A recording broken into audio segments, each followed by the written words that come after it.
আমি বাড়িতে ঢুকেছি, আপনাদের সাথে কথা বলছি 5-10 মিনিট হয়েছে, 6-7টার মধ্যে আমি বাড়িতে ঢুকেছি। আমি ঢুকে দেখছি সিআইডির প্রতিনিধিরা নেই, তারা ফিরে গেছে। তারা যদি পরবর্তীকালে আমাকে ফোন করে আসে, আমার সাথে যোগাযোগ করে আসে এবং আমাকে বলে কোন সময় গেলে আমি বাড়িতে থাকবো, তখন নোটিশ দেবে, আমি নিশ্চিতভাবে জানাবো। আমি যখন বাড়িতে উপস্থিত নই সশরীরে, তখন যদি তারা এসে নোটিশ, তখন যদি তারা আসে নোটিশ দিতে এবং একদম স্পষ্টভাবে বলে যে আপনাকে ছাড়া কাউকে নোটিশ আমরা দেবো না, আপনার হয়ে কেউ যদি রিসিভ করতে চায় সেই সুযোগ পাবে না, তাহলে আপনাকে আমার ফেরার জন্য অপেক্ষা করতে হবে। তো আমি আপনাদের মাধ্যমে আমি অনুরোধ করবো যে যারা নোটিশ দিতে এসেছিল, আপনারা যদি আসেন নিশ্চিতভাবে যোগাযোগ করে আসুন, আর না হলে অপেক্ষা করুন। আমি যখন ফিরবো আমি তখনই নোটিশটা আপনাদের তরফ থেকে, আপনাদের কাছ থেকে নিতে পারবো। আপনারা যারা আমাকে প্রশ্ন করছেন আপনি তদন্ত এড়িয়ে যাচ্ছেন, আমি কোনো তদন্ত এড়িয়ে যাই, আমার দোকানোর কিচ্ছু নেই। আমি কেন্দ্র তদন্তকারী সংস্থার সম্মুখীন হয়েছি এখনো পর্যন্ত 8 থেকে 10 বার। যারা এতদিন ধরে তদন্ত চালাচ্ছে, আমাকে যখনই ডেকেছে আমি গেছি। আমাকে সিআইডি সামান দিয়েছিল, প্রথম সামান 30 তারিখ। 30 তারিখ বিকেলে আমার উপর আক্রমণ হয়, আপনারা দেখেছেন। 48 ঘন্টা আমি বাড়ি থেকে বেরোতে পারিনি। আমি সময় চেয়েছিলাম, আমাকে 8 তারিখ ডাকা হয়েছে। 8 তারিখ আমি ছিলাম না। আমি 6 তারিখ দিল্লির উদ্দেশ্যে রওনা দিয়েছিলাম, ইন্ডিয়া জোটের মিটিং ছিল। 8 তারিখ তারা জানে যখন আমি দিল্লিতে, তখন 8 তারিখ বিকেলে নোটিশ দিয়ে বলা হচ্ছে 9 তারিখে আসবে। 9 তারিখেও আমার বৈঠক ছিল। আমি গতকাল সঙ্গে সঙ্গে যখনই আমি কোর্টের নির্দেশ পেয়েছি, আমি সঙ্গে সঙ্গে 6টার আগে গেছি এবং তারা যে প্রশ্নগুলো করেছে, আমি তো এখানে আলোচনা করতে পারি না, যদিও আমি দেখছি মিডিয়া অনেক কিছু বেরিয়েছে। আমায় কি প্রশ্ন করেছে তদন্তকারী সংস্থার কাছে আর আমার সাথে কি আলোচনা হয়েছে, এটা মিডিয়ায় চলে আসছে। এবং আমি বাড়ি ফেরার আধ ঘন্টার মধ্যে আমাকে প্রথম প্রশ্ন কি করা হয়েছে, আমাকে দ্বিতীয় প্রশ্ন কি করা হয়েছে, আমাকে তৃতীয় প্রশ্ন কি করা হয়েছে, আর উত্তরে আমি কি বলেছি, সব আমি দেখছি মিডিয়ায় রিপোর্ট হয়ে গেছে। আমি এটা নিয়েও আগামী দিন হাইকোর্ট মুভ করব। আমি যখন তদন্তে কি আলোচনা হয়েছে কারোর সাথে আলোচনা করছি না, তার মানে আমি ধরে নিতে পারি তদন্তকারী সংস্থার কাছ থেকে মিডিয়ায় এই খবরগুলো লিক হচ্ছে। যদি লিক হয়ে থাকে, ইনভেস্টিগেশনের উদ্দেশ্য তো ঠিক নয়। সুতরাং আমি বারবার তদন্তকারী সংস্থা যেখানে আমাকে ডেকেছে আমি গেছি। আমি যদি কলকাতায় উপস্থিত না থাকি, আমি তো যেতে পারি না। আমার সামর্থ্য অনুযায়ী যেখানে যখন প্রয়োজন হয়েছে, যে মামলায় ডাকুন। আর এখন সরকার পাল্টেছে, এরা বিভিন্নভাবে মামলায় আমাকে ট্যাগ করবে। আমি শুনেছি যে মামলায় আজকে আমাকে নোটিশ দিতে এসছে, আমি বলেছি 4 তারিখের পর ডিজে বাজে। আমি প্রশ্ন করতে চাই যে আমি যদি সত্যি কোনো ভুল বলে থাকি, আমি এই স্টেটমেন্টগুলো কবে করেছি? নির্বাচন চলাকালীন। নির্বাচন যখন চলছে, ল অ্যান্ড অর্ডার, আইন শৃঙ্খলা কার আন্ডারে? ইলেকশন কমিশনের আন্ডারে। মমতা বন্দ্যোপাধ্যায়ের আন্ডারে তো ছিল না। তাহলে তখন আমার বিরুদ্ধে এফআইআর হলো না কেন? ইলেকশন কমিশনের বিরুদ্ধে কমপ্লেন হলে ইলেকশন কমিশন আমার বিরুদ্ধে ব্যবস্থা নিল না কেন?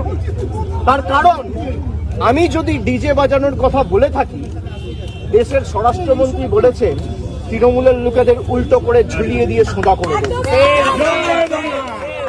প্রত্যেক ক্রিয়ার সমান এবং বিপরীত প্রতিক্রিয়া রয়েছে। আপনি বলবেন জ্ঞানেশ কুমারকে যদি আমার এগেনস্টে অ্যাকশন নিতে হতো, তাহলে অমিত শাহর বিরুদ্ধেও অ্যাকশন নিতে হতো। অমিত শাহর বিরুদ্ধে অ্যাকশন নেওয়ার ক্ষমতা ইলেকশন কমিশনের নেই, তাই আমার বিরুদ্ধেও অ্যাকশন নিতে পারেনি। সরকার বদলেছে, এখন মামলা হয়েছে। তাহলে আমার বিরুদ্ধে যদি মামলা হয়, আমি ডিজে বাজাবো বলে, তাহলে অমিত শাহর বিরুদ্ধে এফআইআর হবে না কেন? আমরা তো কোর্টে মুভ করবো।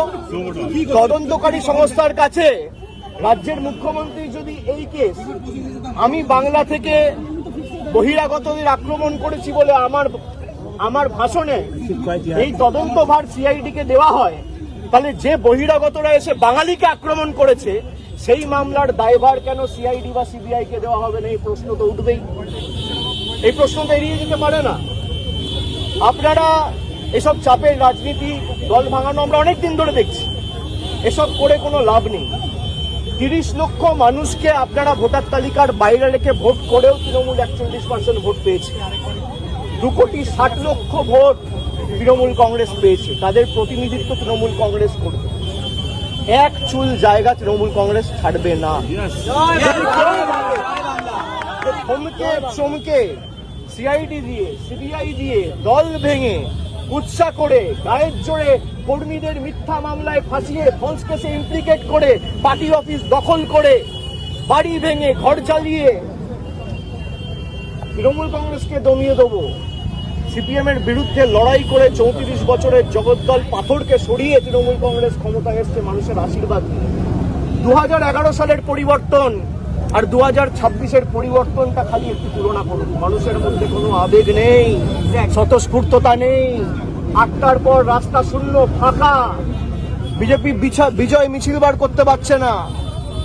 যারা বড় বড় ভাষণ দিচ্ছে, আমি বলবো রাজনৈতিক ভাবে মোকাবিলা করুন। মানুষ যদি আপনাদের জিতিয়ে থাকে, মানুষের জন্য কাজ করুন।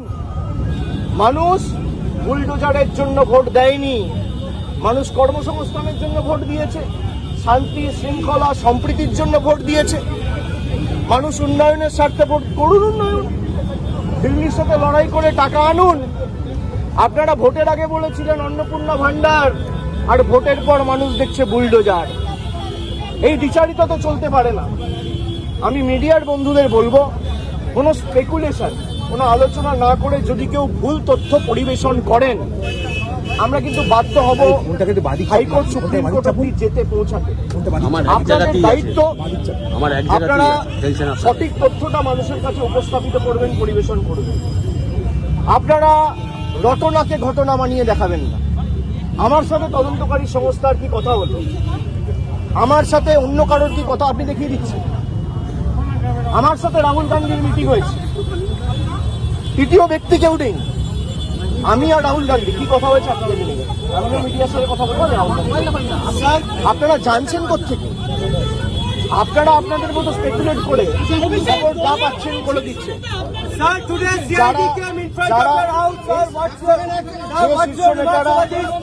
শীর্ষ নেতারা আমার বিরুদ্ধে কথা বলছে, দলে আলোচনা করার জায়গা রয়েছে। এবং আপনি স্পেসিফিক্যালি বলতে পারেন কল্যাণ বন্দ্যোপাধ্যায় বলেছে। কল্যাণ বন্দ্যোপাধ্যায়ের অধিকার রয়েছে আমাকে নিয়ে কথা বলার। কল্যাণ বন্দ্যোপাধ্যায়ের অধিকার রয়েছে আমাকে নিয়ে 4টে কটু কথা বলার। কল্যাণ বন্দ্যোপাধ্যায় আমাকে ছোট থেকে মানুষ করেছে, আমায় বড় হতে দেখেছে। আমি এই কথাগুলো নিয়ে খারাপভাবে নিই না। ওনার একটা ঘটনা হয়তো খারাপ লাগতে পারে, উনি বলেছেন, কিন্তু আমি আমার কোনো ব্যক্তিগত ক্রোধ বা আমার কোনো ব্যক্তিগত ক্ষোভ কল্যাণ বন্দ্যোপাধ্যায়ের বিরুদ্ধে নেই। আমি তাকে আগেও সম্মান করতাম, আগামী দিনেও।